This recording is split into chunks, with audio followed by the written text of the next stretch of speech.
Story 1. The Truck That Drove Itself Back. The Peterbilt was waiting in my driveway when I woke up, which was impossible because I'd abandoned it 3 states away after what happened on Route 50. Thomas Brennan, that's me, 53 years old, been driving independently for 22 years, hauling whatever pays enough to keep my rig running and my bills paid. October 17, 2022, 6:14 a.m. I stumbled outside in my bathrobe with coffee in hand, thinking maybe I was still dreaming, but the truck was real. Same license plate, same dent in the left fender from that parking mishap in Boise 2 years ago. Same air freshener hanging from the mirror, pine scent nearly depleted. It was my truck, the truck I'd sworn never to touch again, the truck I'd left burning on a desert road in Nevada 5 days ago. There was no fire damage, no scorch marks. The paint gleamed like it had just rolled off the factory floor. The tires were new. The chrome sparkled in the early morning sun. It looked better than it had in years, better than it had any right to look. I walked around it slowly, coffee forgotten in my hand, already cold. The trailer was still attached, the same refrigerated unit I'd been hauling. I checked the seals, intact, unbroken, like I'd never opened them, like I'd never seen what was inside, like the last 5 days had been erased. My phone rang, blocked number. I answered, hand shaking. Mr. Brennan, this is Midwest Logistics. We're calling about your delivery. Our tracking shows your truck arrived at your residence at 3:47 a.m., but the cargo hasn't been delivered to the Chicago distribution center. We need you to complete this run. The client is waiting. I quit. I sent you an email. I'm not driving that truck. I'm not delivering that cargo. We have no record of your resignation, Mr. Brennan. You have a contract. You have a delivery to complete. The cargo is time sensitive. It needs to reach Chicago by midnight tonight, or there will be penalties. I told you what I saw. I told you what's in that trailer. I'm not going near it. Our manifests show standard refrigerated goods, medical supplies, organs for transplant, life-saving materials that people are dying without. Are you really going to let people die because of a hallucination brought on by road fatigue? It wasn't a hallucination. I opened that trailer. You saw temperature-controlled shipping containers, that's all. You had been driving for 19 consecutive hours. You were exhausted. Possibly hypoxic from a carbon monoxide leak we've since repaired in your cab. Whatever you think you saw wasn't real. But it had been real. I'd stopped at a rest area outside of Ely, Nevada because the refrigeration unit was making strange noises. Not mechanical noises, other noises. Thumping, scratching, rhythmic pounding that sounded like fists on metal. I'd called my dispatcher, reported the issue, been told to check it myself. So I'd broken the seal, opened the doors, shined my flashlight inside. The shipping containers were standard medical transport units, white plastic, temperature displays showing 34 degrees, biohazard symbols on the sides, 12 units total stacked in 2 rows. Everything looked normal until I noticed the condensation on the inside of the trailer walls wasn't running down, it was running up, defying gravity, pooling on the ceiling. Then I'd seen the handprint. On the inside of one container's frosted window, small, child-sized, pressed against the plastic from within. The print fogged the window further as I watched, like something inside was breathing against it. I'd backed away, closed the doors, decided right there I was done. I'd parked the truck, called a cab to take me to the nearest airport, flown home to Michigan, and sent an email resignation. Left the truck in Nevada with its cargo and its impossibilities. Now it was in my driveway, perfect, pristine, waiting. Mr. Brennan, you have 8 hours to deliver this cargo to Chicago. After that, you'll be in breach of contract. Legal action will follow. Financial penalties. Possible criminal charges if the cargo is damaged due to your negligence. How did the truck get to my house? You drove it there. Our GPS logs show continuous movement from Nevada to your address. You drove through Utah, Wyoming, Nebraska, Iowa, and arrived home at 3:47 a.m. I wasn't driving. I was here. I've been here for 5 days. Our logs show otherwise. Now please, Mr. Brennan, complete your delivery. People are dying while we have this conversation. The call ended. I stood in my driveway, staring at the truck. At my truck, the truck that had driven itself 1,500 miles back to me. I could refuse. Could call the police, report the truck as abandoned property, let them deal with it. But something told me that wouldn't work. Something told me this truck would find its way back to me no matter what I did. It had driven itself across 4 states. It could do it again. And there was the contract, the penalties, the legal threats. I'd been an independent driver long enough to know that companies didn't make empty threats about breach of contract. I'd be bankrupted by the lawsuits. I went inside, showered, dressed, kissed my wife goodbye and told her I had one more run. She asked about the truck in the driveway, thought I'd sold it, and I had no explanation that made sense. Told her the sale fell through, she accepted it, didn't push. I climbed into the cab at 7:30 a.m. The interior smelled wrong, not bad, just wrong, like formaldehyde and ozone. The seat was adjusted perfectly to my preferences, the mirrors positioned exactly as I liked them. My favorite radio station was preset. Everything was tailored to me in ways that felt invasive, like the truck had learned my patterns, studied my habits, molded itself to my specifications. I started the engine.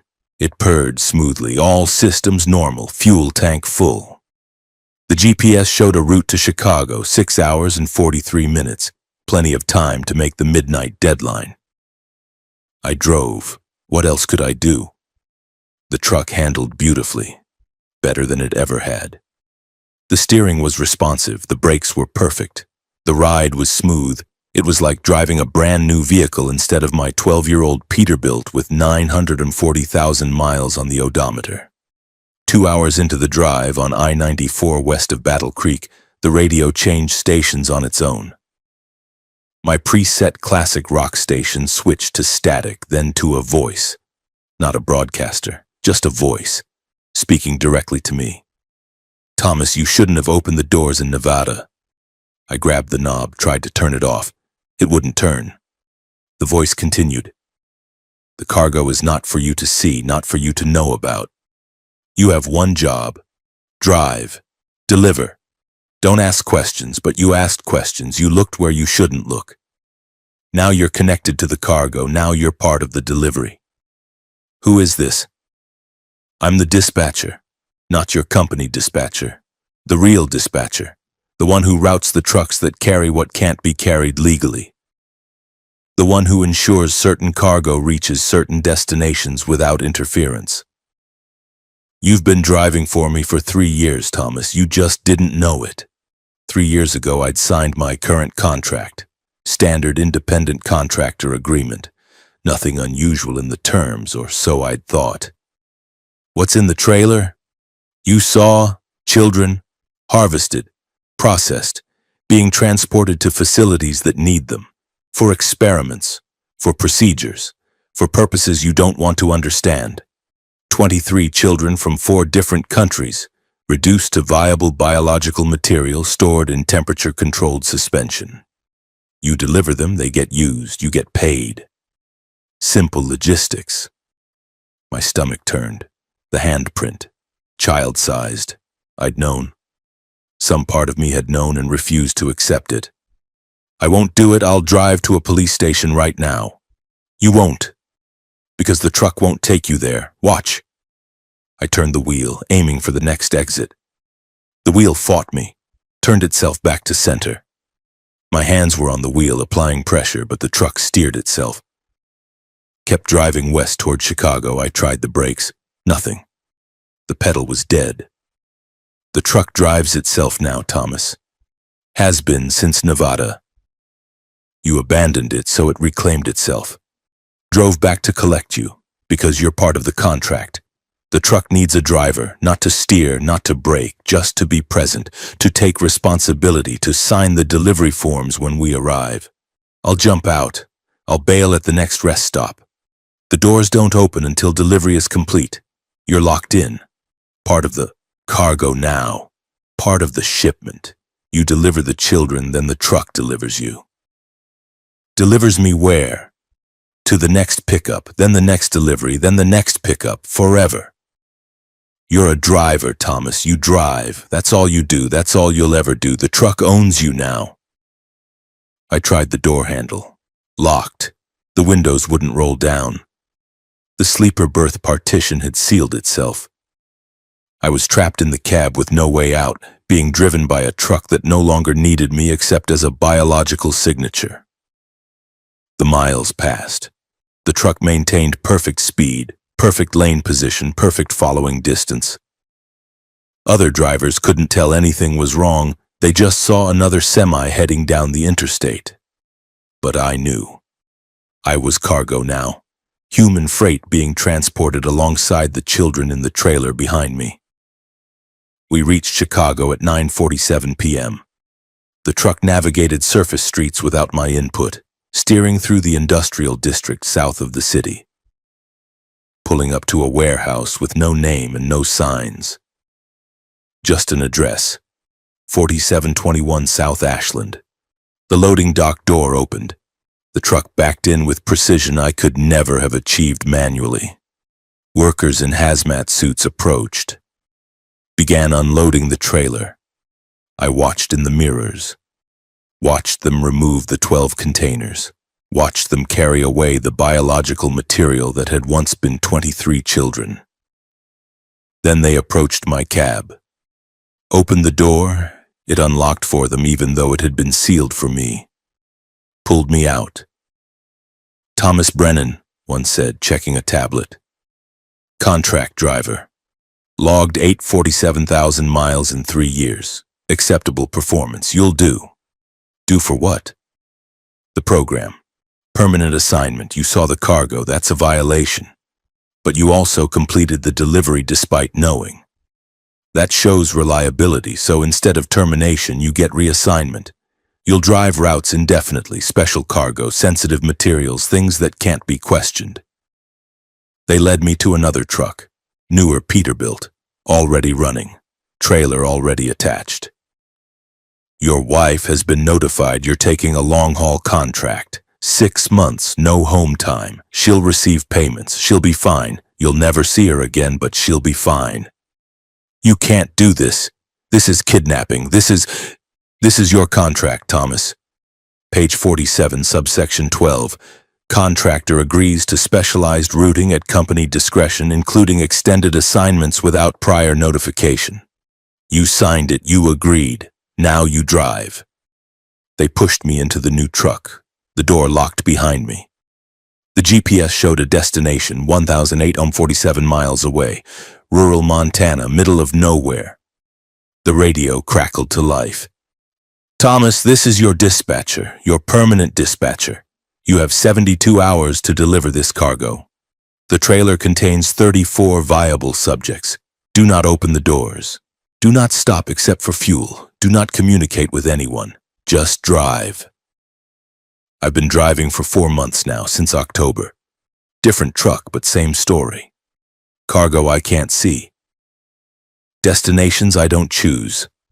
Routes that take me to warehouses in the middle of the night where hazmat workers unload trailers full of things I try not to think about. I don't sleep anymore. Not really. The truck drives itself while I'm in the sleeper berth. I'll close my eyes for a moment and wake up 300 miles down the road. The truck doesn't need me to drive. It just needs me present. A human presence to satisfy whatever rules govern these deliveries. Sometimes I see other trucks at the delivery points. Other drivers like me. They have the same look, hollow eyes, defeated postures, the appearance of men who know they'll never go home. We don't speak to each other. The hazmat workers don't allow it. We just sit in our cabs, waiting for the cargo to be unloaded, waiting for the next destination to appear on our GPS. I've tried to escape, tried to run at fuel stops, but the truck always catches me. It drives itself to wherever I've run, finds me, opens its door. I climb back in. What choice do I have? It will find me anywhere. It drove itself 1,500 miles to my house. It can find me anywhere in the world. My wife thinks I'm on a long-haul contract. She gets payments every month. Good money. More than I ever made on regular routes. Blood money. Money paid to keep her from asking questions. I wonder if she knows, if she suspects, if she lies awake at night wondering what her husband is really doing, what he's really transporting, why he never calls, why he never comes home. I wonder if I'll ever see her again. The GPS just updated. New destination 2,134 miles northern Alaska. A research facility that doesn't exist on any map. I have 96 hours to deliver whatever's in this trailer. I don't know what's back there. Don't want to know. But I can hear it sometimes. Scratching, thumping, sounds that might be human or might be something else.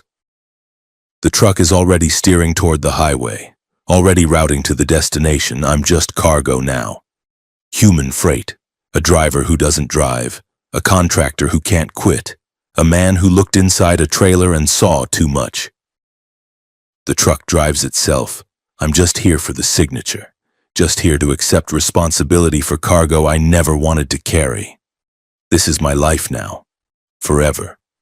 Or until the truck decides it doesn't need me anymore. I'm Thomas Brennan. I'm 53 years old. I've been driving for 22 years, and I haven't been in control of my truck for 4 months. It drives me. I don't drive it.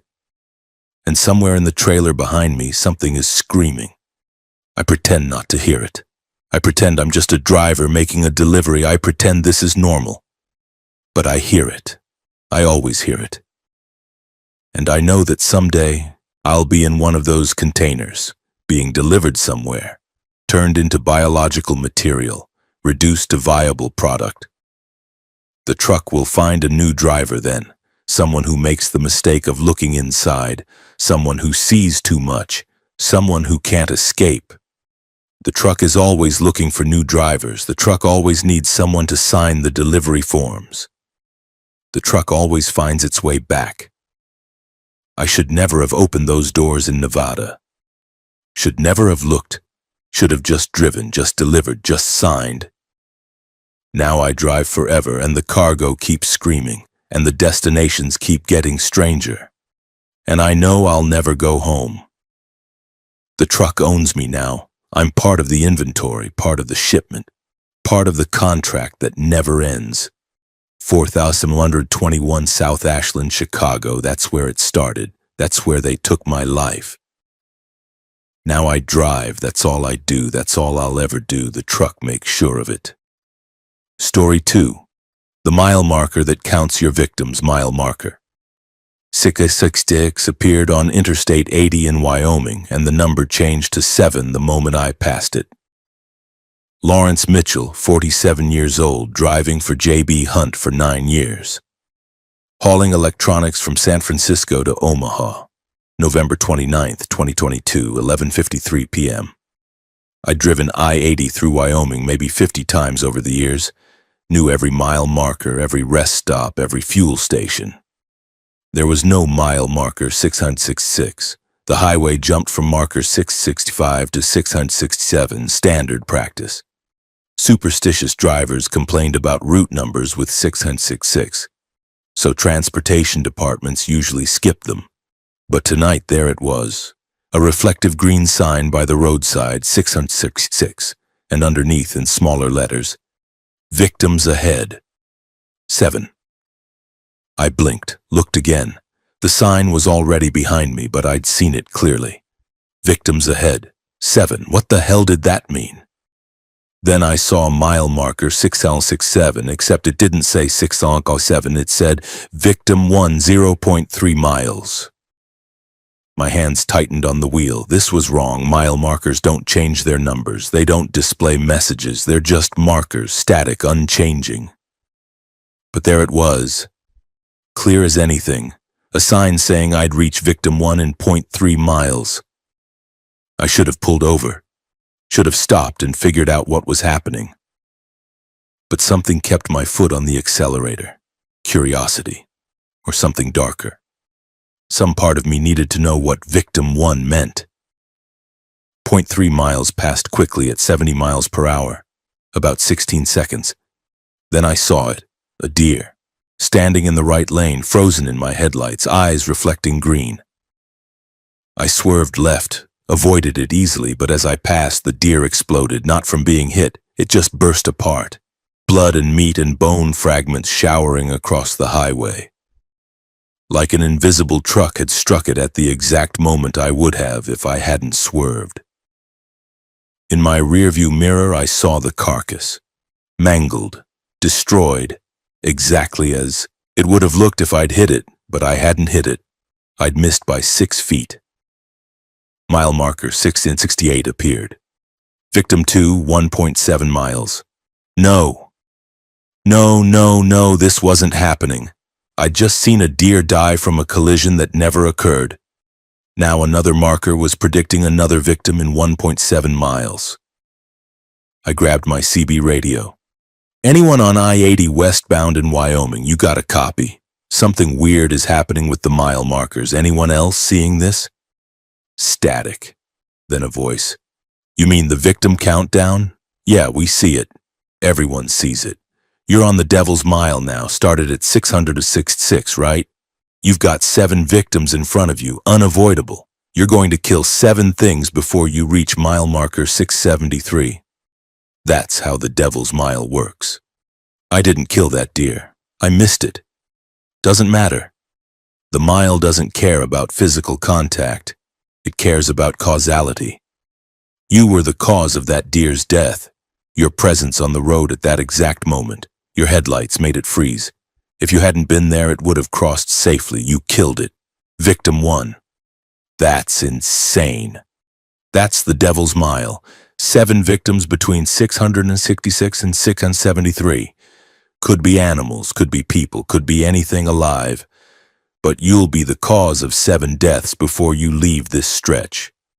Everyone who enters at marker 666 after midnight kills 7 things. That's the price of driving through. I'll pull over, I'll stop. I won't drive the rest of this stretch. Doesn't work, time limit. You entered at 666 at 11:53 p.m. You have until 12:16 a.m. 23 minutes to exit at marker 673. If you're still on the Devil's Mile after that, you become victim 8. And your truck becomes the weapon that kills the next driver's 7 victims. I looked at my clock. 11:55 p.m. 21 minutes, 7 miles, 7 victims. Mile marker 669 appeared. Victim 2, 0.8 miles. I slowed down, 40 miles per hour, 30. I'd take my time. Be careful, watch for anything alive, avoid it. But the next marker updated. Victim 2, 0.4 miles, speed irrelevant. Speed irrelevant, meaning it didn't matter how fast or slow I drove. The victim would appear, the death would happen, and there it was. A coyote. Running parallel to the highway in the sagebrush, not crossing, not threatening to enter the road, just running alongside, minding its own business. Then it collapsed, mid-stride, just dropped, dead. I watched it happen. Watched an animal that was nowhere near my truck just die, instantly for no visible reason. I pulled up alongside the carcass, stopped, got out with my flashlight. The coyote was dead, but not from natural causes. Its skull was crushed. Exactly the injury pattern it would have suffered if I'd hit it at 70 miles per hour, but I'd been going 30, and I was 50 feet away when it died. The Devil's Mile didn't require contact. It required causality, and somehow I was the cause. Mile marker 670, victim 3, 2.1 miles. I got back in my truck, 11 minutes left, 4 more miles, 5 more victims. My CB crackled. How many you got left? 5. Who is this? Name's Carl. I went through the Devil's Mile 3 years ago, lost my CDL after what happened. Couldn't drive anymore, couldn't live with it. Victim 3 was a hitchhiker for me. Victim 4 was a highway patrol officer. Victim 5, his voice broke. Victim 5 was a school bus, 37 kids. Oh my God. It takes whatever's ahead, whatever's on the road, whatever's alive within the 7-mile stretch. You don't hit them, you don't touch them, they just die. Because you're there. Because the devil's mile decided you're the instrument of death tonight. How do I stop it? You don't. You finish it. Get through all 7 miles, kill whatever the mile puts in front of you, then you're free, then you never drive this route again. Mile marker 671. Victim 3, 0.1 miles.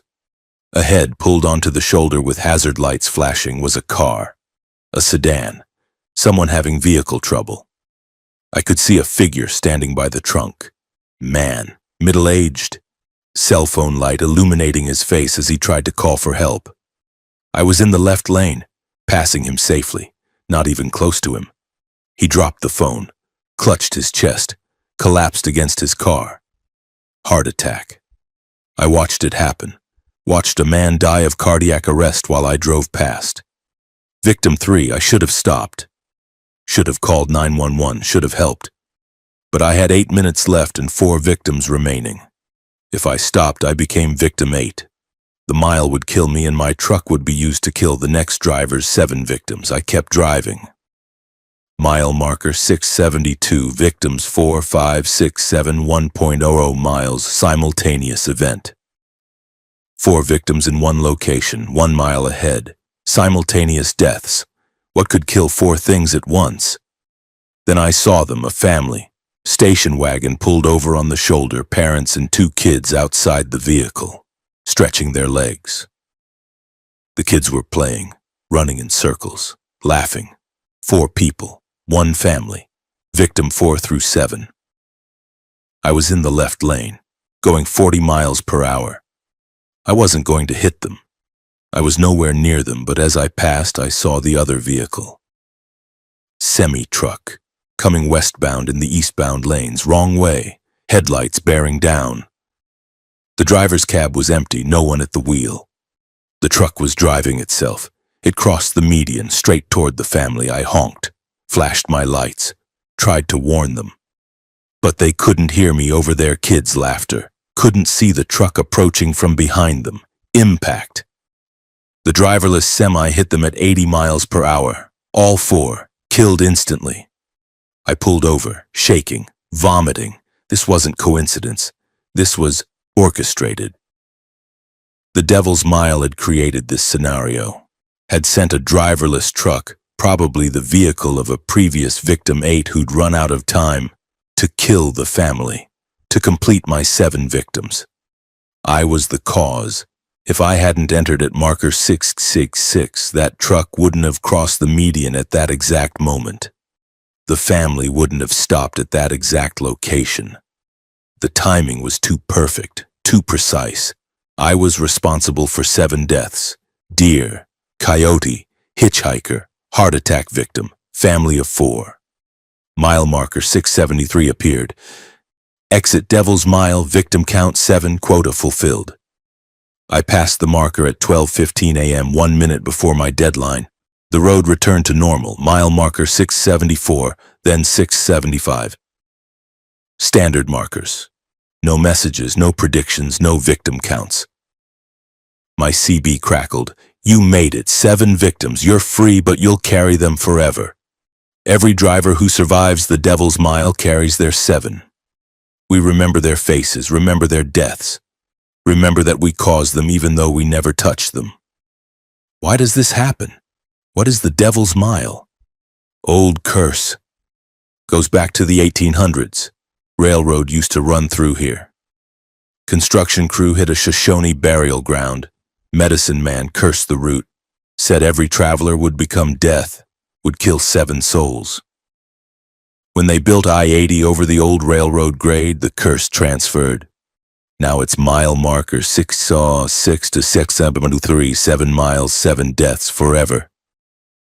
I drove the rest of my route in silence, delivered my cargo in Omaha, drove home to Texas, parked my truck, and never drove commercially again. I couldn't. Couldn't risk entering the Devil's Mile again. Couldn't risk being the cause of 7 more deaths. But I dream about them every night. The deer exploding, the coyote dropping. The hitchhiker, I never saw him, but I know he died somewhere between markers 666 and 673. The man's heart attack.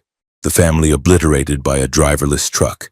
7 victims, 7 deaths, all because I entered a cursed stretch of highway at the wrong time. Other drivers don't believe me. Think I'm making excuses for leaving the profession. Think I'm mentally unstable, but Carl believes me, and the other survivors believe me. There are forums online, support groups for drivers who've been through the Devil's Mile. We share our victim counts, our guilt, our memories. Some had 7 animals. Lucky ones. The curse fulfilled with minimal moral weight. Some had 7 people. Like Carl with his school bus. They don't sleep anymore. Can't live with what they caused. Some had mixed counts. Like me. Animals and humans. Bad but not the worst. And some had 7 children. Specifically 7 children. The Devil's Mile saving the worst combinations for certain drivers. Those victims destroy people. Most commit suicide within a year. I-80 through Wyoming. Mile marker 666. It appears only after midnight, only between 11:45 p.m. and 12:15 a.m. A 30-minute window when the curse is active. If you're driving through Wyoming on I-80, watch your clock. If it's approaching midnight, pull over. Wait until 12:16 a.m. Let the danger pass. Because if you enter at marker 666 during that window, you'll see the message, victims ahead. 7, and you'll kill 7 things before you reach marker 673. You won't touch them, you won't hit them, they'll just die. Because the Devil's Mile decided your death tonight. You're the cause, you're the instrument, and you'll carry those 7 victims for the rest of your life. I carry mine. Deer, coyote, hitchhiker, heart attack, family of 4, 7 souls, 7 deaths, 7 pieces of guilt that will never leave. I was just driving, just doing my job, just hauling freight from San Francisco to Omaha. But I entered at marker 66 at 11:53 p.m., and the Devil's Mile made me death. I killed 7 things, never touched them, never meant to, never wanted to. But I killed them, and I remember, and I'll never forget. Mile marker 666. 7 miles of curse, 7 victims waiting. Don't drive through at midnight. Don't become death. Don't carry 7 souls for the rest of your life. The Devil's Mile is waiting, always waiting, for the next driver who enters at the wrong time.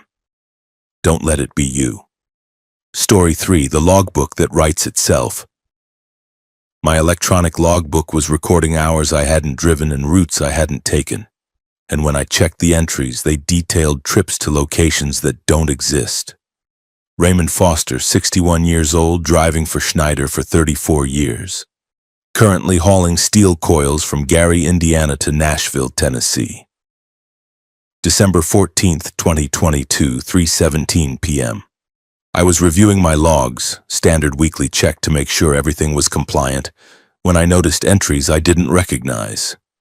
December 9th showed a trip from Gary to something called Terminus Station, Illinois, a location that wasn't on any map. 8 hours of drive time, 347 miles. All logged under my driver ID. But I'd been home in Gary on December 9th, hadn't driven, it was my day off. I'd watched football, eaten dinner with my wife, gone to bed early. I hadn't been anywhere near my truck. I checked December 10th. Another phantom entry. Gary to Waypoint 7, Indiana, 412 miles, 9 hours. Logged under my ID with my digital signature. I'd been home that day too. Christmas shopping with my wife. December 11th, 12th, 13th, all had phantom entries. Places I'd never been. Miles I'd never driven. Hours I'd never logged. But the system showed I'd driven them. My truck's GPS confirmed the routes. The fuel purchases matched. The wait station crossings were documented. According to every official record, I'd driven to Terminus Station, Waypoint 7, Collection Point 12, and 4 other locations that didn't appear on any map. I called Schneider's safety department. "Yeah, I've got a problem with my ELD. It's showing trips I didn't make. Looks like someone's hacking my account, logging false hours." The safety coordinator pulled up my records. Long pause. "Mr. Foster, these entries are legitimate. GPS tracking confirms, fuel card confirms, your truck was at these locations on these dates." "That's impossible. I was home. My wife can verify." "Do you let anyone else drive your truck?" "No, it's assigned solely to me." "Then you drove these routes. Perhaps you're experiencing memory issues. Fatigue-related memory loss. It happens with older drivers. You might want to see a doctor." "I'm not having memory loss. I know where I was. I was home." "The logs don't lie, Mr. Foster. The system is tamper-proof. If it says you drove somewhere, you drove there." I hung up, checked my bank account. The fuel purchases were real. Charges on my company fuel card at stations I'd never visited, in towns I'd never heard of. $340 on December 9th at a Flying J in Terminus Station, Illinois. I searched for Terminus Station on Google Maps. No results. Searched General Web. Nothing. The town didn't exist, but I had a fuel receipt from there. I decided to investigate. On December 15th, I'd complete my Nashville delivery, then drive to where Terminus Station should be. The fuel receipt showed coordinates 41.2847 degree in N, 87.9234 degree in W, rural Illinois, farmland, middle of nowhere. I plugged the coordinates into my GPS. The device calculated a route, then displayed an error. Destination not accessible to living drivers. Living drivers? What the hell did that mean? I tried my phone's GPS, same coordinates. It routed me normally. Took Highway 41 south out of Gary, various state roads through rural Illinois. Should be about 3 hours.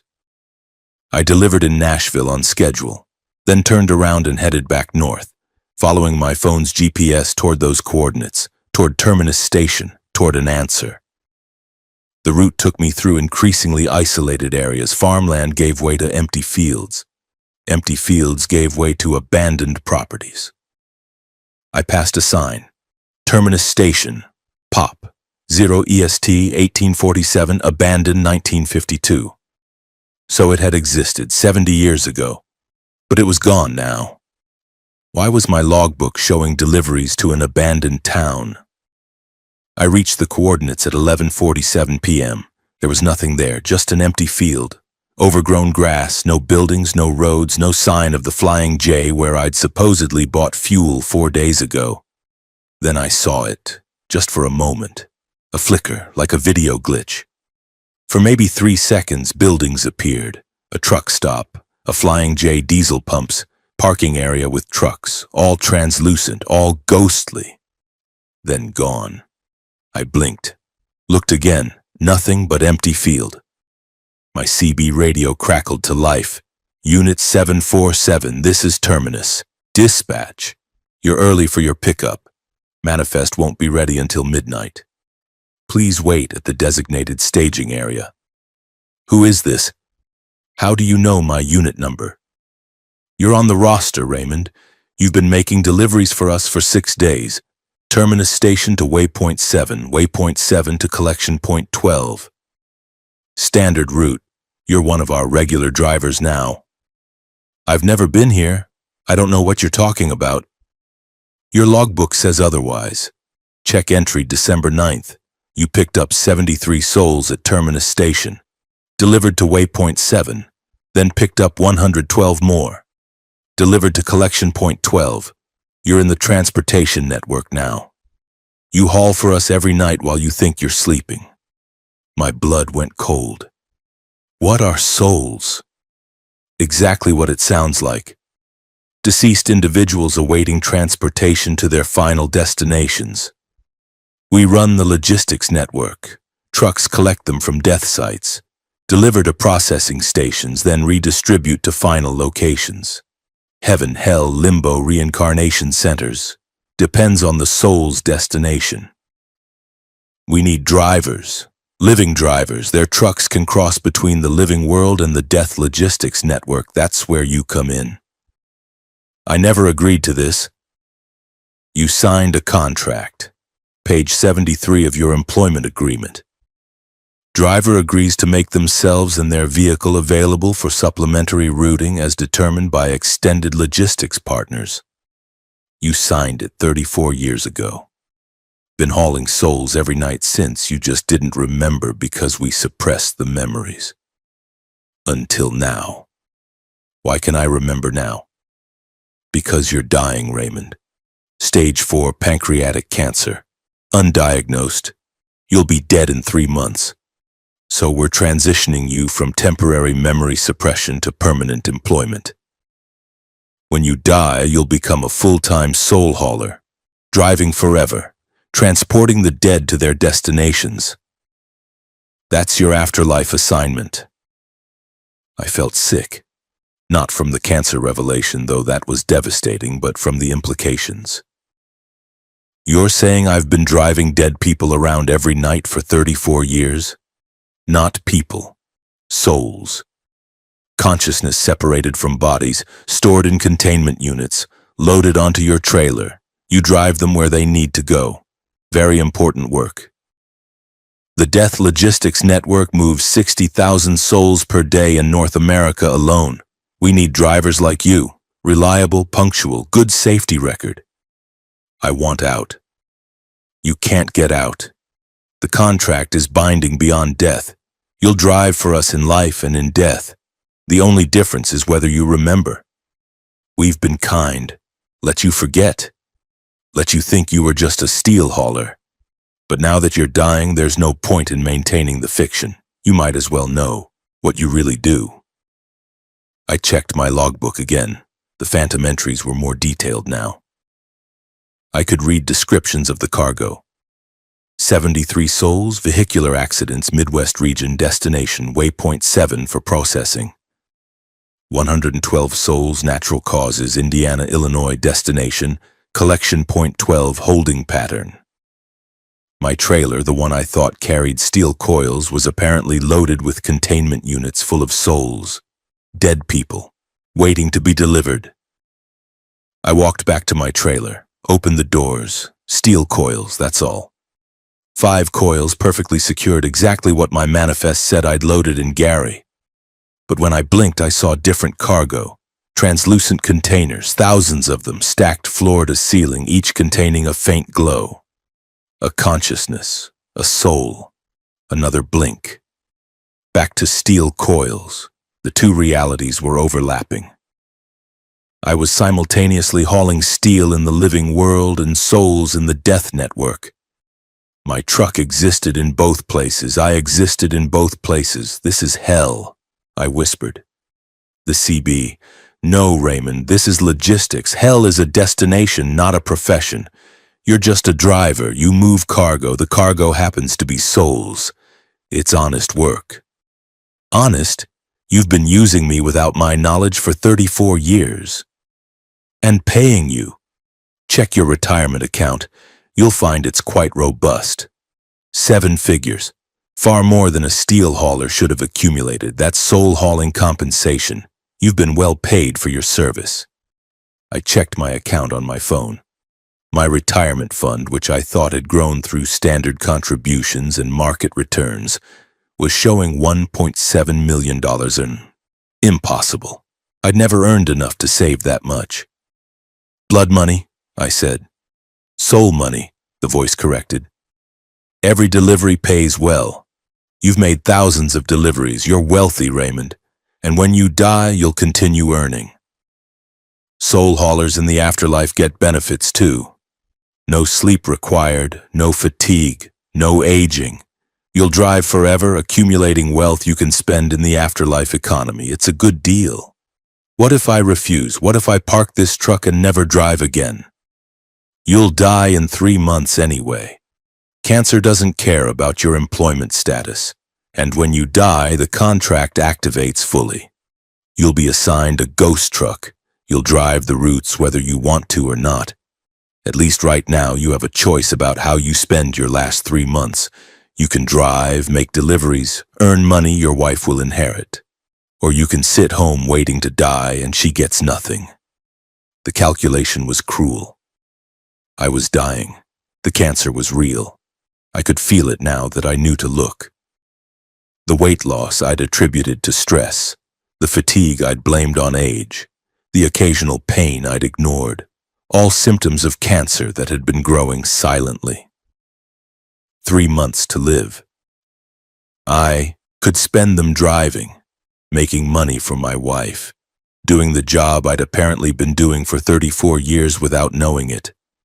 Or I could stop, try to enjoy what little time I had left, leave my wife with nothing. How many souls do I deliver tonight? I asked. 47, pick up at Terminus Station at midnight. Deliver to waypoint 7 by 4 a.m. Then you're free to go home, sleep, forget. Tomorrow night, another route, and the night after, until you die, then it's full time. I closed my trailer doors, climbed back into my cab, started the engine. What choice did I have? I was dying. My wife would need the money. And apparently, I'd been doing this for decades without complaint. Why stop now? At midnight, Terminus Station materialized. The abandoned field became a fully functional truck stop in the Death Logistics network. Buildings solid, lights bright. Other trucks, ghost trucks, translucent and glowing, lined up at loading docks. My truck fit right in, living metal among ghost vehicles. I backed into Dock 17. Workers, dead workers, translucent figures in loading uniforms, began loading my trailer. 47 containment units, 47 souls, 47 consciousnesses waiting for transport.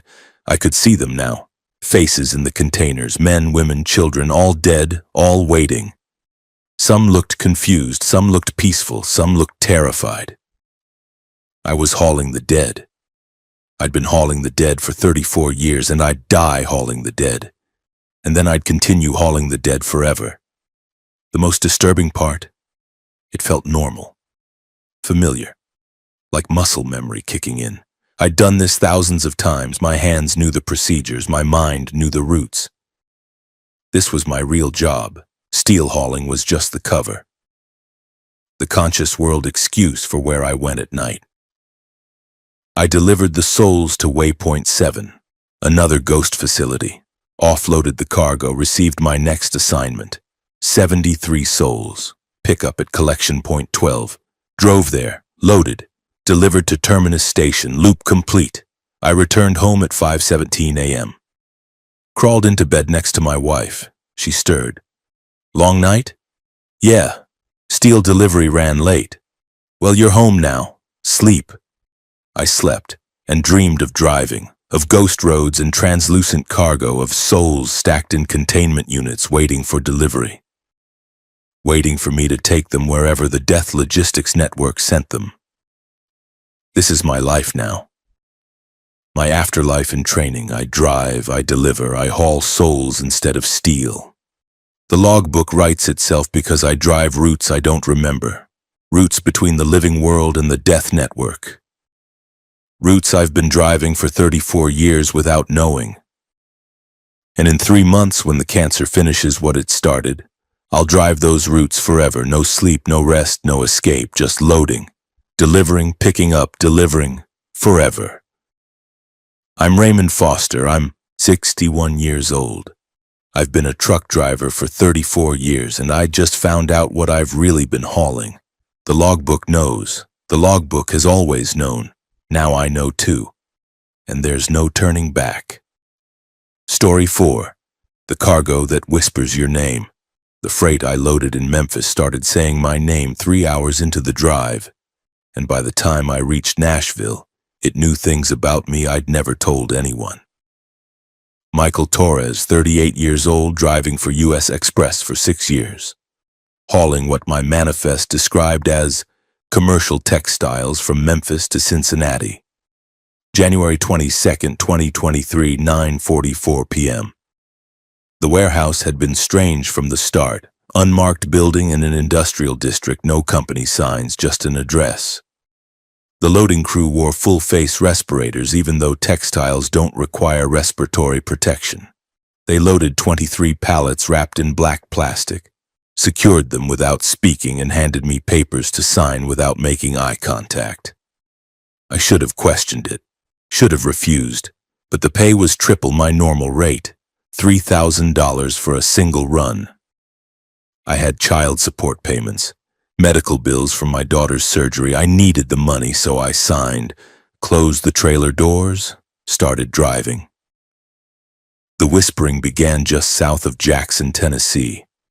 Faint at first, I thought it was wind, or radio interference, or my imagination. Just a soft sound, barely audible over the road noise and engine rumble. Then I heard it clearly. Michael. My name. Spoken by something in my trailer. I turned off the radio. The whisper continued. Michael Torres, 38 years old, lives in Memphis, has a daughter named Sarah. Owes $47,000 in debt. I grabbed my CB. Anyone else hauling out of Memphis tonight? Anyone else hearing weird sounds from their cargo? Static. Then a voice. You took the black plastic load, didn't you? The one from the unmarked warehouse? Yeah, how did you? That's the confession cargo. I hauled it once, 2 years ago. Fucked me up for months. The freight isn't textiles, it's something else. Something that feeds on personal information, extracts memories, processes secrets. By the time you deliver, it'll know everything about you. Every lie, every crime, every shame. What is it? Don't know. Some kind of intelligence, some kind of entity. It gets loaded onto trucks disguised as freight, absorbs information from the driver during transport, then gets delivered to whoever ordered it, and they have complete knowledge of the driver's life. Blackmail material, leverage, control. I need to get rid of it. Pull over and unload. You can't. The trailer's sealed. You break the seal, you breach the contract. They sue you for everything. And the cargo will scream if you open the doors, loud enough to burst eardrums, loud enough to kill. No, you have to deliver. Have to let it finish extracting your information. Then hope whoever ordered it doesn't use the data against you. The whispering intensified. Michael Torres, age 7, stole $20 from his mother's purse, age 15, vandalized school property, age 19, DUI arrest, conviction expunged, age 24, cheated on girlfriend with her sister, age 29, filed fraudulent insurance claim for truck damage. Stop it, I screamed at the trailer behind me. Get out of my head. Can't get out, Michael. I'm inside your memories now, reading your history, processing your secrets. You've done bad things, Michael, so many bad things. The voice was using my own memories to construct sentences, taking facts from my past and speaking them back to me. It knew the DUI arrest that I'd kept hidden from my current employer. Knew about the insurance fraud that could send me to prison if discovered. Knew about the affair that destroyed my relationship with Sarah's mother. Michael Torres, age 33, drove drunk with daughter Sarah in the vehicle. Didn't get caught, never told anyone. Could have killed her. Didn't care. Put alcohol before child safety. That one hit hard. My worst secret. The thing I hated myself for. A night 5 years ago when I'd had too much at a bar, picked Sarah up from her mother's house and driven home with her in the truck. Nothing happened. We arrived safely, but I'd risked her life. Endangered my own child because I was too selfish to call a cab. You're a bad father, Michael, bad husband, bad person. You lie, you steal, you cheat, you endanger. And now I know everything, every detail, every circumstance, every rationalization. I wanted to crash the truck, drive off the road, end this. But Sarah needed the money from this run, needed her medication, needed her treatment. I had to complete the delivery, had to endure whatever this cargo was doing to me. Who are you? I asked. What are you? I'm the confessor. I extract truth. I process honesty. Humans hide their natures, pretend to be good, I reveal what's real, what's hidden, what's true, and then I deliver that truth to whoever paid for it. Who ordered this? Who's receiving the delivery in Cincinnati? Law Enforcement Database. Federal compilation of carrier driver psychological profiles. They want to know who's trustworthy, who's criminal, who's lying on their applications. You're being evaluated, Michael, and you're failing. My heart stopped. This is going to the police? FBI, actually. They're building profiles on commercial drivers, identifying security risks, criminals, potential threats. Your file will be flagged. DUI history, insurance fraud, child endangerment. You'll never pass a background check again. You'll lose your CDL, lose your income, lose Sarah. Please, please, I need this job. I need to support my daughter. Should have thought of that before you committed crimes, before you lied, before you endangered her life. The cargo knew everything, and it was compiling it into a report, a file that would destroy me, that would take away everything I'd worked for. That would leave Sarah without support. I couldn't let that happen.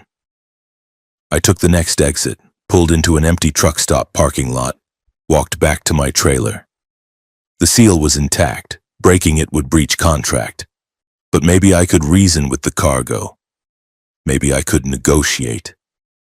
Confessor, I called through the trailer wall. What if I confess everything? Tell you everything willingly? Would that change the report? Confession doesn't change facts, Michael. You did what you did. Admitting it doesn't erase it. But I can change. I can be better. I've been sober for 3 years. Haven't committed fraud since. Haven't endangered Sarah. I'm improving. Improvement doesn't erase history. You're still the person who did those things. Still the risk. Still the criminal, I thought frantically. What if I tell you something worse? Something that makes my previous crimes look minor? Something that changes the profile?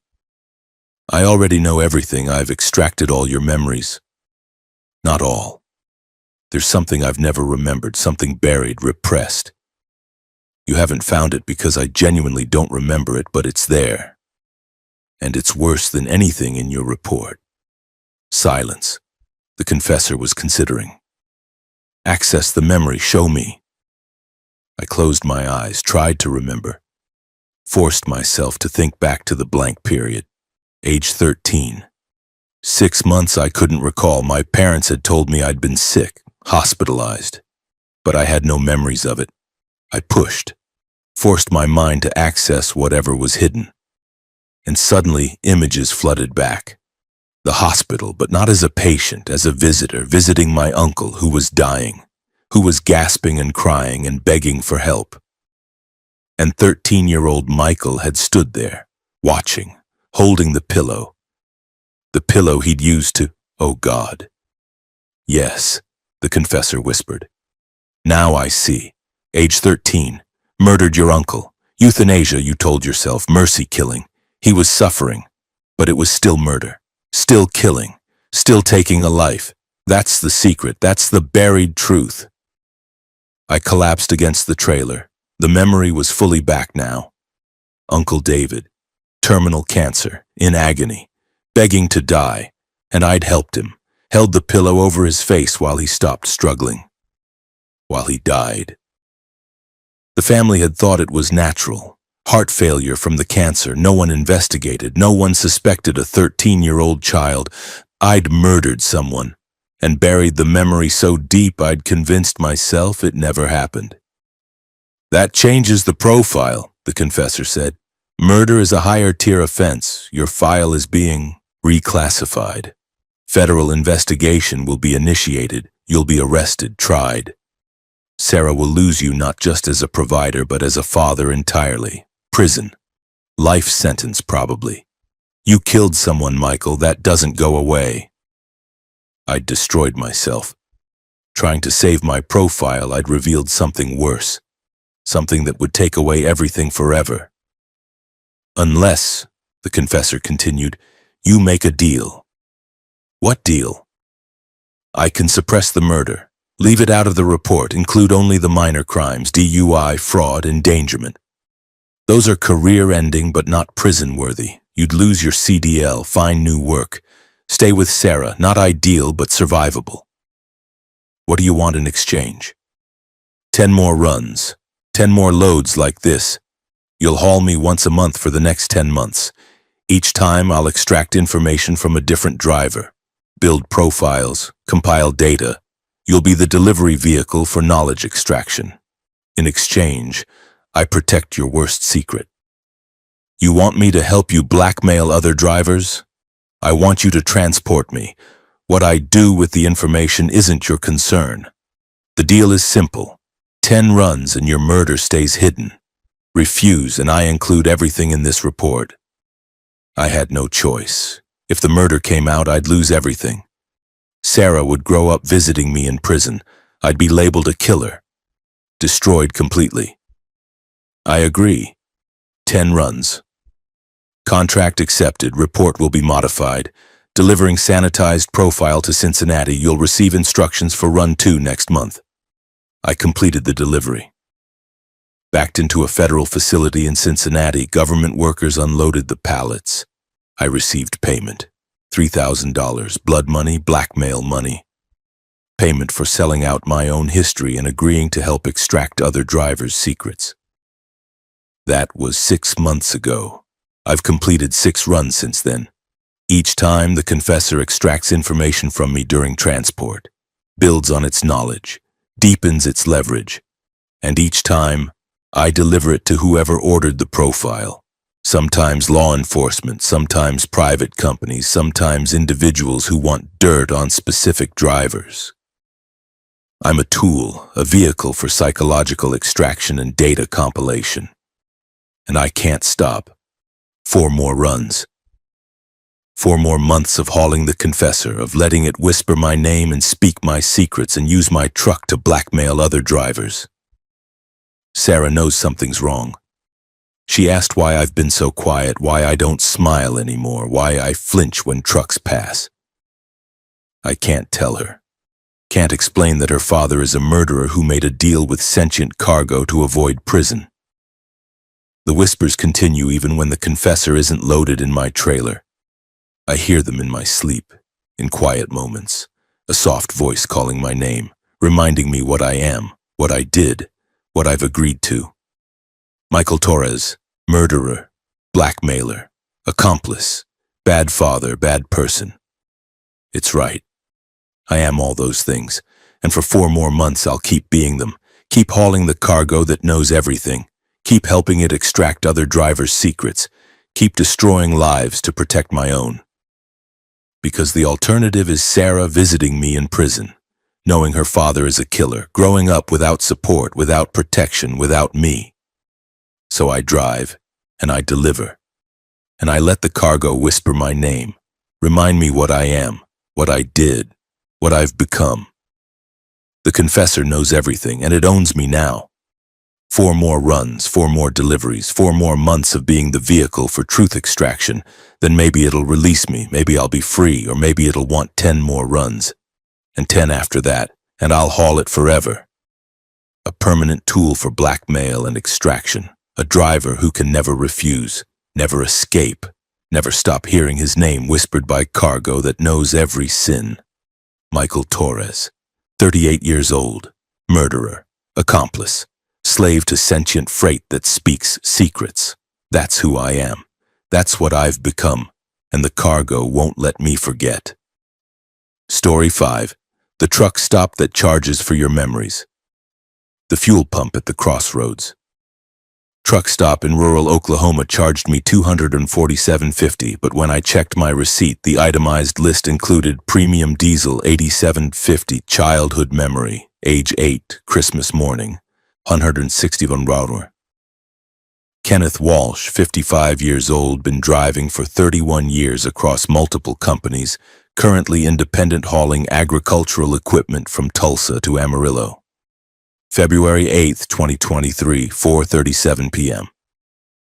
I'd stopped for fuel and a bathroom break. Standard midday stop at a truck stop I'd used maybe a dozen times over the years. Normal place. or so I'd thought. I stared at the receipt. Childhood memory. Christmas morning, age 8. What the hell did that mean? I tried to remember that Christmas, tried to picture it, and realized I couldn't. The memory was gone, completely gone. I knew I'd had a Christmas at age 8. My parents were alive then. We'd lived in the house in Broken Arrow, but I couldn't picture it. Couldn't remember presents or decorations or any details. Just blank space where a memory should be. The fuel pump had taken it. Somehow swiping my card had extracted a memory and charged me for the privilege of losing it. I walked inside the truck stop, approached the counter clerk, older woman, maybe 70. Friendly smile. "Excuse me, there's something wrong with my receipt. It charged me for a childhood memory?" She glanced at the receipt. "Oh yes, that's correct. You had insufficient funds in your financial account to cover the full fuel cost, so the pump automatically drew from your memory account to cover the difference. It's all in the terms of service you agreed to when you swiped your card." "Memory account? What are you talking about?" "Everyone has a memory account, hun. Lifetime accumulation of experiences, births, deaths, holidays, relationships, traumas, joys, all stored, all accessible, all valuable. Some memories are worth more than others. Childhood Christmas, that's prime nostalgia. Worth about $160. Funeral memories are cheaper, $40 to $70 depending on emotional impact. First kiss, wedding night, birth of children, those are premium, $400 to $800. You can't just take people's memories. We can if you authorize it, and you did. When you swiped your card, the terms scroll across the pump screen. You pressed accept. That's authorization. Now, if you want to dispute the charge, you can file a complaint, but you won't get the memory back. Once extracted, memories can't be reinstalled. They're sold to buyers, collectors, people who want to experience lives they never lived. I felt cold. Who buys memories? All kinds. The elderly buy childhood memories to relive youth. The lonely buy romance memories. The bored buy adventure memories. There's a whole market for it. Human experiences packaged and sold. Very lucrative. This truck stop has been in the memory business for 6 years. Most customers don't even notice. They lose a memory here, a memory there. Think it's natural memory loss, aging, stress. They never realize we're extracting and selling their lives. This is theft. This is commerce, and it's all legal. The terms were clear. You accepted. Now, do you need anything else? Coffee? Sandwich? We accept both financial payment and memory payment. A good childhood memory buys a lot of coffee. I backed away from the counter, stumbled outside. Other trucks were fueling. Other drivers were going inside. Were they losing memories too? Did they know? I checked my receipt again. It listed the specific memory. Christmas morning, age 8, Broken Arrow. Okay, subjects present. Mother, father, brother David, emotional value, high nostalgia, market rate $160. My brother David. I'd almost forgotten I had a brother. He died when I was 12. Leukemia. I had very few memories of him. And now, I had one fewer. The fuel pump had taken a precious memory of time with my dead brother. I wanted it back. Wanted to go inside and demand they return what they'd stolen. But the clerk said it was already sold, already packaged and delivered to some stranger who'd experience my Christmas morning. Who'd feel what I felt, who'd live a moment of my life that I could no longer access. I got in my truck, started driving, and realized other memories were missing too. My 10th birthday, gone, just blank space. My high school graduation, gone. I knew it happened. I had my diploma, but I couldn't picture the ceremony. My first time driving a truck. The memory that should have been vivid, starting my career, feeling the power of an 18-wheeler under my control. Nothing. Erased. How many times had I fueled at crossroads? 12, maybe 15 over the years. 15 fuel stops, 15 memory extractions, 15 pieces of my life sold to strangers. I pulled over, called the truck stop. Same clerk answered. "Hi, this is Kenneth Walsh. I fueled there about 10 minutes ago. You took my Christmas memory. I need to know what other memories you've taken. I want a complete list." One moment, keyboard clicking. "All right, Mr. Walsh. Over the past 4 years, we've processed 14 transactions from your card. Total memories extracted, 14. Total market value, 2,247. Would you like the itemized list?" "Yes," she read it. "Birthday parties, family dinners, my father's funeral, $68 my wedding night, $673 a premium romantic memory. My daughter's birth, $8,992 highest tier new parent experience. My daughter's birth. I'd sold my memory of my daughter being born. I could never get that back. Could never remember holding her for the first time. Seeing her face, feeling that overwhelming love and terror of new parenthood. It was gone. Sold. Some stranger now owned my experience of becoming a father. How do I get them back?" My voice was shaking. "You don't. Extraction is permanent. Memories are sold to buyers who integrate them into their own consciousness. The buyers experience your memories as if they were their own. It's quite beautiful, really. Your experiences continue living. They just live in someone else's mind. I want the buyers' names. I want to know who has my life. That's confidential. Privacy protection. Buyers remain anonymous. But I can tell you general demographics. Your daughter's birth memory sold to a woman in her 60s who never had children. She wanted to experience motherhood. Your wedding night sold to a divorced man who wanted to remember what loving someone felt like. Your father's funeral sold to a teenager who'd never experienced death and wanted to prepare for when his own parents pass. Your memories are helping people, Mr. Walsh. You should be proud. I didn't consent to help people. I consented to buy fuel. You consented to the terms, which included memory extraction if financial funds were insufficient. Your bank account was low on 11 of those 14 visits. We supplemented with memory withdrawal. It's all legal. I hung up, sat in my truck, tried to catalog what I still remembered. My childhood was mostly gone. My teenage years were sparse. My 20s were full of holes. 31 years of life, and maybe I retained 60% of it. The rest was sold, extracted, living in strangers' minds. I couldn't go back to Crossroads, couldn't risk losing more, but I needed fuel. And when I stopped at the next truck stop, a Pilot in Woodward, Oklahoma, the pump showed the same terms of service. Insufficient funds may result in memory extraction, except I canceled the transaction, tried my card at a different pump, same terms, tried a different truck stop 10 miles down the road, same terms. Every fuel station, every truck stop, every pump was equipped with memory extraction technology. It wasn't just Crossroads, it was everywhere. I called other drivers, asked if they'd noticed missing memories. Most laughed it off, said everyone forgets stuff, normal aging. Some admitted they had gaps, periods of their lives they couldn't recall, but they attributed it to stress, to decades on the road, to the natural decay of memory. None realized they'd been robbed, that fuel stations had been extracting their lives piece by piece, selling their experiences to the highest bidders. I started paying cash. No cards, no digital transactions, but cash ran out. And when I tried to use an ATM, the terms of service screen appeared. Insufficient balance. Authorize memory withdrawal to cover transaction. The banks were in on it too.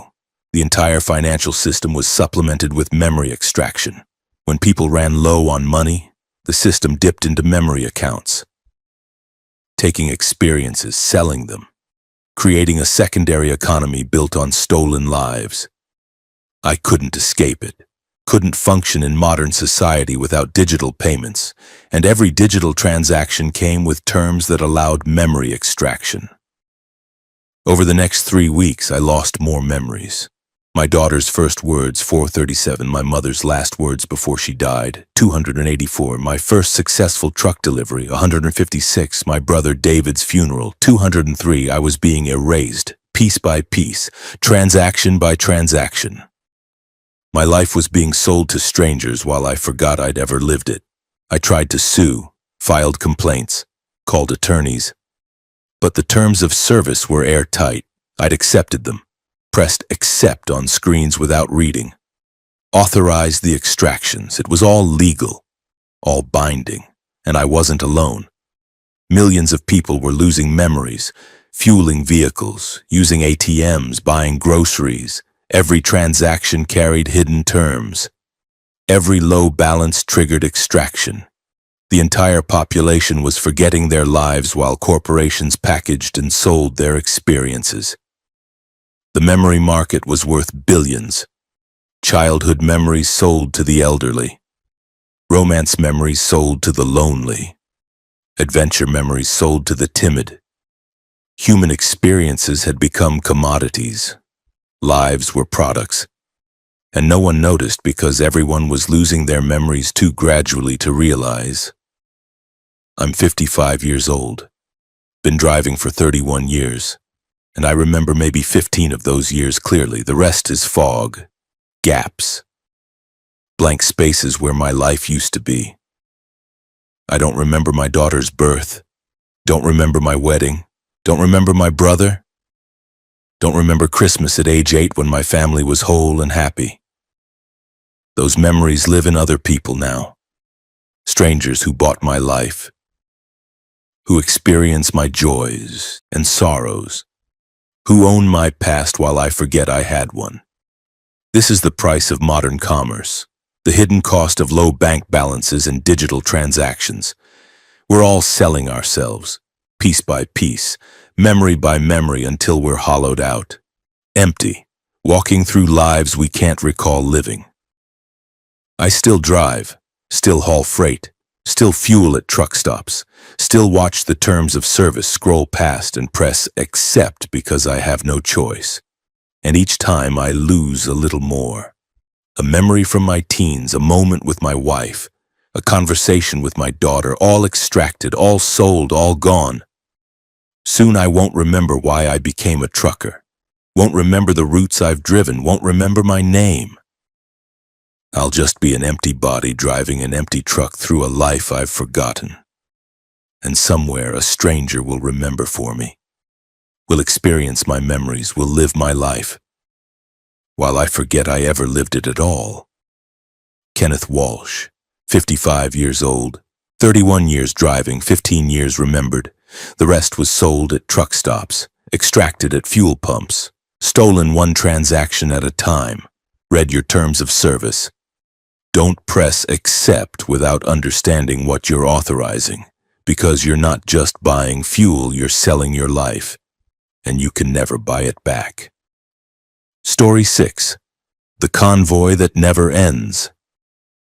I joined a convoy of 7 trucks heading east on I-70 through Kansas, and 36 hours later we were still driving in formation with no stops and no explanation. Gerald Hammond, 49 years old, independent driver for 23 years, hauling furniture from Denver to St. Louis. March 3, 2023, 2:18 a.m. I'd been driving solo, making good time through Colorado when I crossed into Kansas and saw the convoy ahead. 7 trucks, all different companies, all maintaining perfect 67-mile-per-hour formation. A mile between each truck, precise, synchronized. CB Channel 19 crackled. Truck approaching from behind, you're welcome to join the convoy. Pull in behind Unit 7. Maintain 1 mile spacing. Match our speed. We've got clear roads and good time. It was the polite thing to do. Truckers help each other. Convoys reduce wind resistance, improve fuel economy, make the boring stretches pass faster.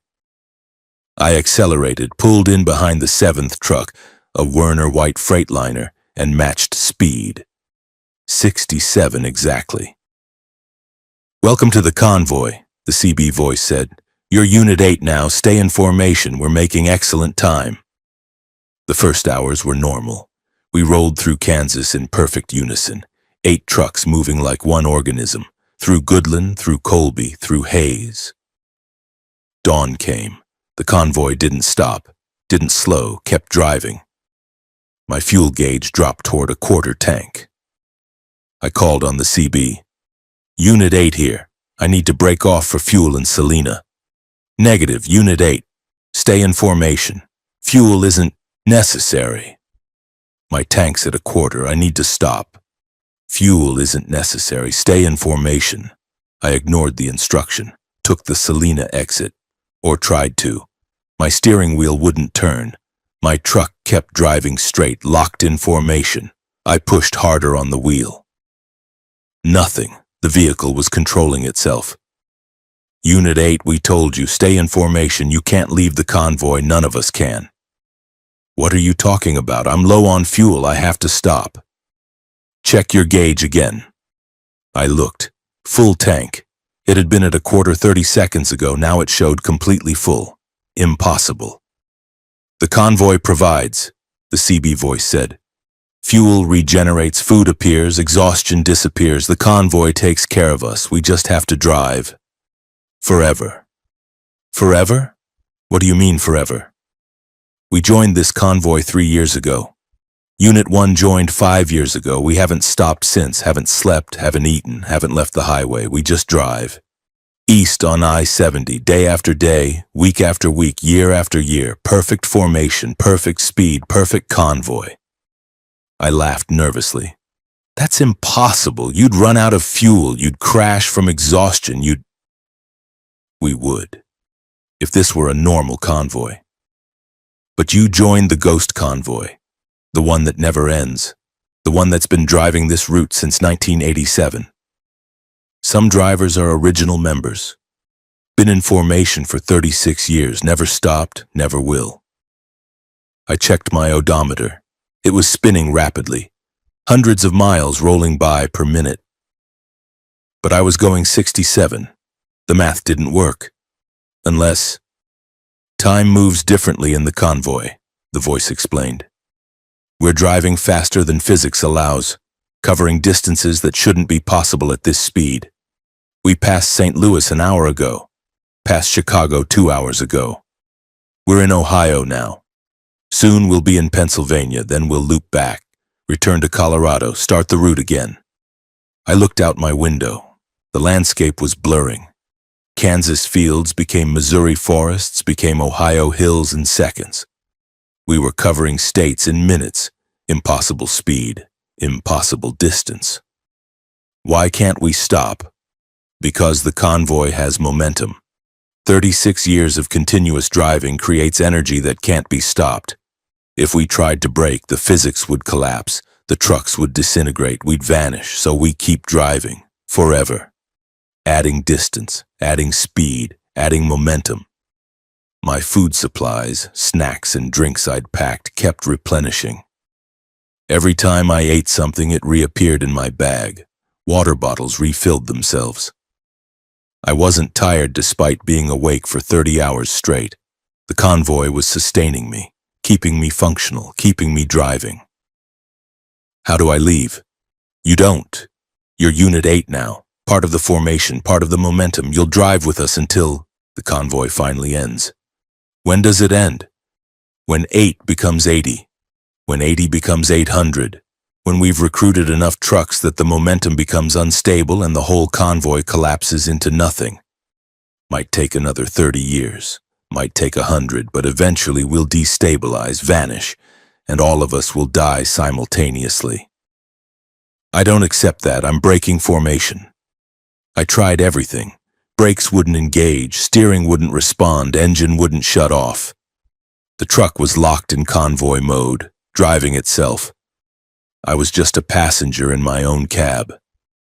Days passed, then weeks.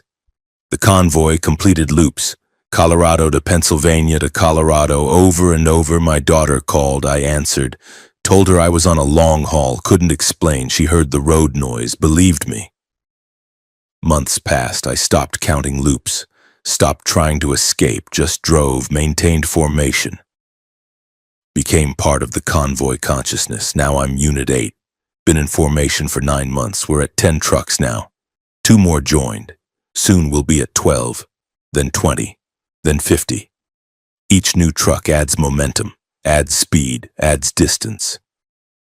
We're covering the United States in hours now, Colorado to Pennsylvania in 3 hours, loop complete, start again. I don't sleep, don't eat, don't exist outside the convoy. I'm part of the formation, part of the momentum, part of the ghost convoy that's been driving for 36 years. And we'll keep driving, adding trucks, adding speed, adding momentum, until the physics collapse and we all vanish. If you see a convoy of trucks in perfect formation on I-70, if they invite you to join, refuse. Keep driving solo. Don't become Unit 11 or Unit 20 or Unit 100. Because the convoy never stops, never ends, never releases, and once you're in formation, you drive forever. Story 7.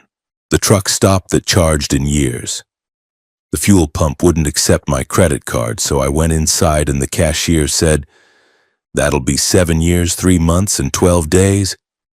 And when I laughed, he didn't laugh back, just stared at me with eyes that had seen too much and repeated the price. And before I could run, his hand shot out and grabbed my wrist, and I felt time draining out of me like water through a sieve. Felt my hair graying, felt my joints stiffening, felt 7 years of my life transferring into his palm while he smiled with teeth too yellow and whispered, "Thank you for your business." I'm Patricia Sullivan, 16 years hauling everything from furniture to hazmat across the country. March 23, 2024. I was running I-70 through Kansas, 14 hours into a 20-hour haul, fuel tank approaching empty. Pulled into a truck stop I'd never seen before. Sullivan's Fuel and Rest, which was weird because that's my last name, but I'd never heard of this chain. The place looked old, 1970s architecture, but the pumps were modern. Parking lot was full of trucks, all of them older models, all looking like they'd been there for years despite their engines running and drivers sitting in cabs. I pulled up to pump 7, swiped my card. Card not accepted. Tried again. Same message. Tried a different card. Card not accepted. The pump display flickered, then showed different text. Temporal currency required. Please see cashier. Temporal currency. I figured it was some kind of cryptocurrency gimmick, a truck stop trying to be trendy. Annoying, but I needed fuel. I walked inside. The cashier was ancient. Had to be 90 years old, hunched over, skin like paper, but moving with unnatural quickness. His name tag said Sullivan in faded letters. He looked up at me with eyes that were too bright, too aware, too hungry. "Pump 7?" he asked before I could speak. "Yes, my cards aren't working." "Cards never work here. We don't take money." His smile showed yellow teeth filed to points. "We take time. That's our currency. Years, months, days. You want fuel, you pay in lifespan." I laughed. Had to be a joke. "Okay, funny, but seriously, my cards—" "Seriously," he interrupted. "We take time. That's how it works. Fuel costs 7 years, 3 months, 12 days. You're 41 years old right now.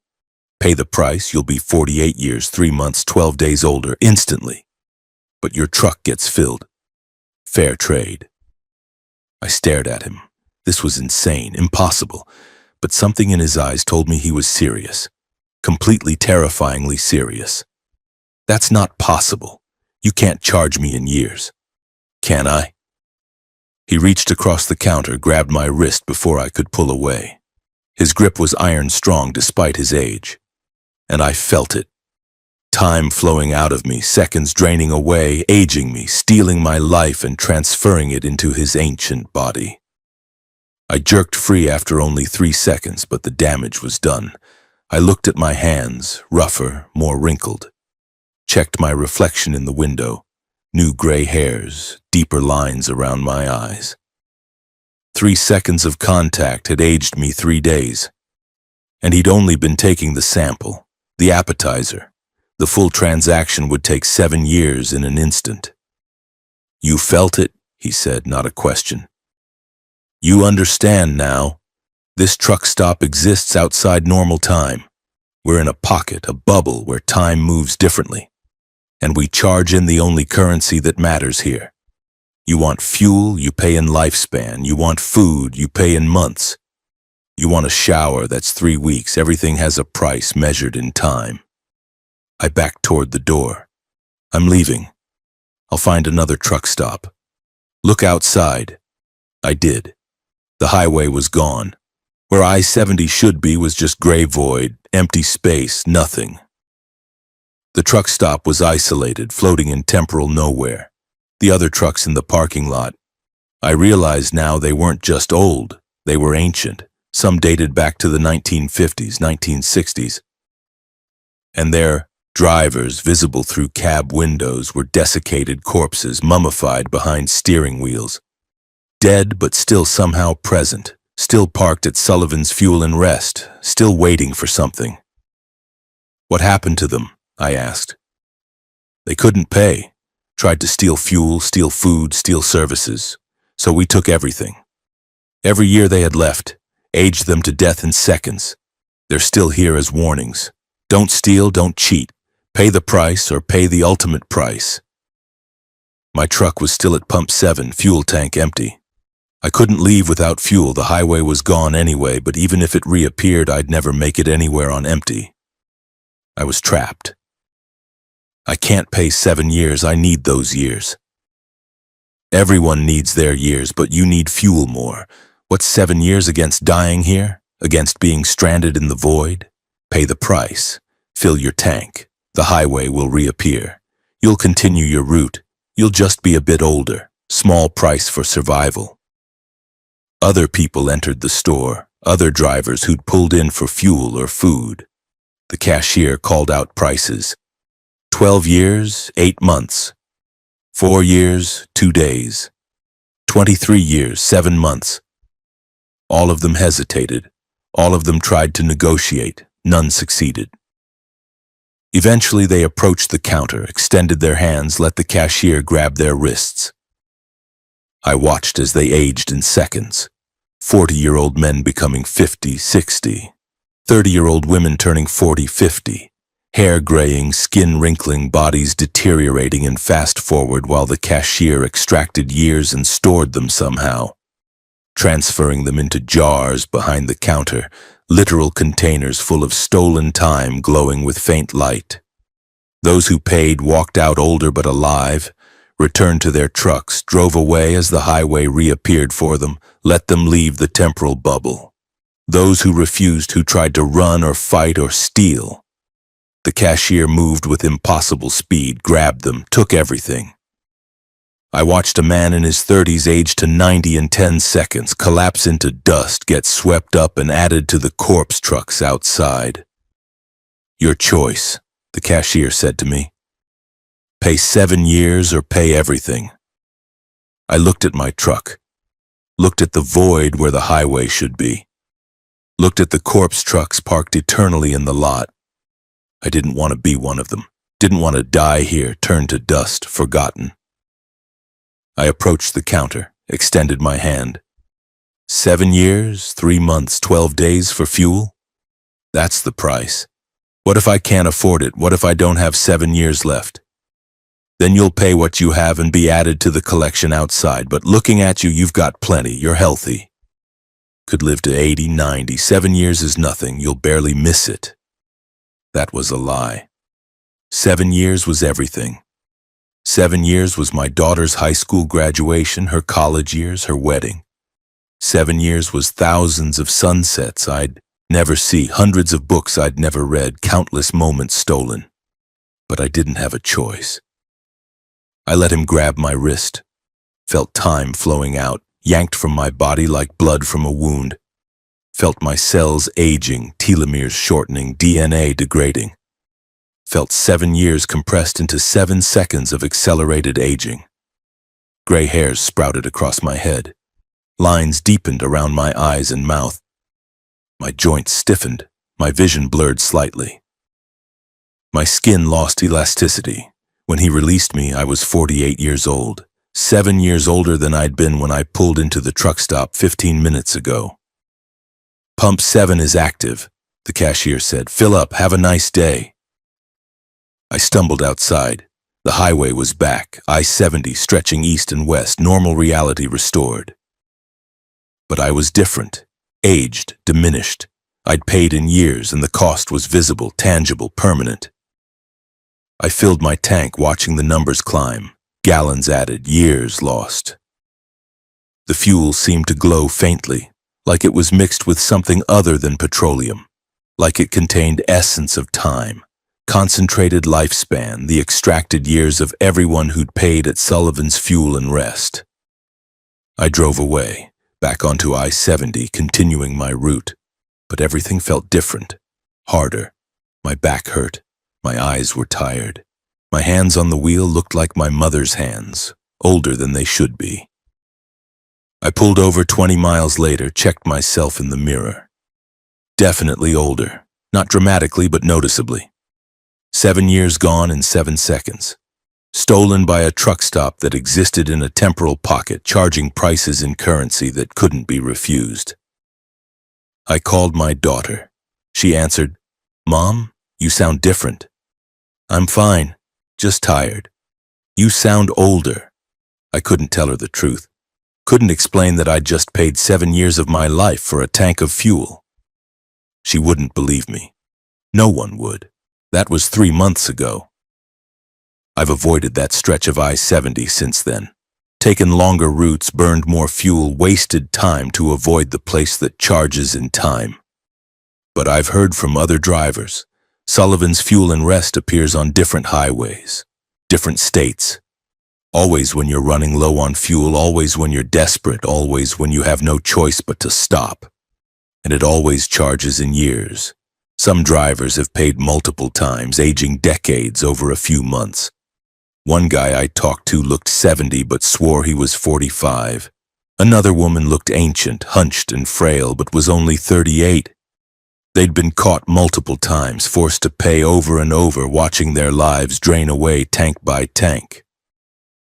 There are rumors about the owner, about Sullivan, whoever he is, that he's been running that truck stop for 100 years, staying alive by stealing time from drivers, consuming their years to extend his own life indefinitely, that he's immortal as long as people keep paying, that every year stolen adds to his lifespan, keeping him alive century after century, fed by the desperation of stranded truckers.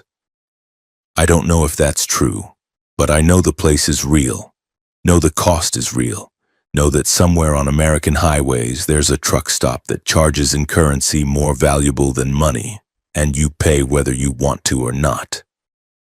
Last week I saw it again, different highway, I-40 through Oklahoma. Same building, same pumps, same Sullivan behind the counter with his yellow pointed teeth and hungry eyes. My fuel was low. I tried to drive past, find another station, but my engine sputtered, died, coasted to a stop right in front of Sullivan's. The cashier came outside, walked to my truck, tapped on the window.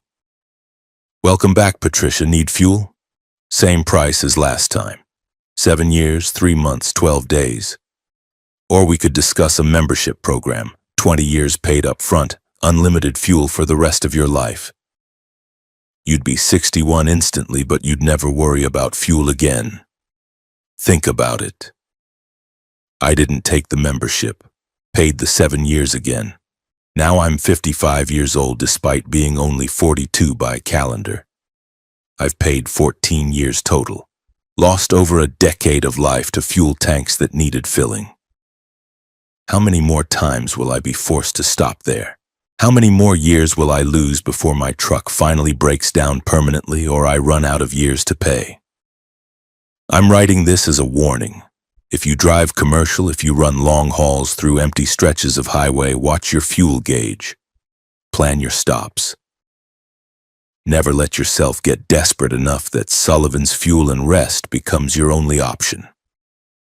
Because once you stop there once, you're marked. The place remembers, finds you, appears when you're vulnerable, when you're running on empty, when you have no choice but to pay.